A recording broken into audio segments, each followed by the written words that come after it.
chặt một cắt mới chặt mà mới chặt nó mà mới chặt mà mới chặt cái để đi máu để đi mới chặt ơi đấy cho mà Vinh mà con mà mình mà nó con nát mà Vinh mà mình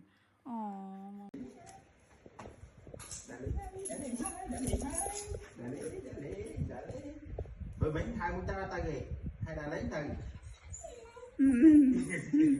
từng vào về từng là liền mà đã lấy gắt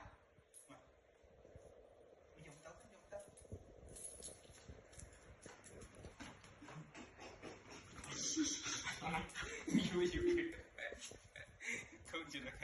không nên chỉ là cánh đã lấy gì bị trôi hai muốn thấp không là lên cái thời gian là lên cái thời gian hả hai muốn chắc để đi xả giật mà chắc muốn chắc nó căng chắc mà muốn chắc nó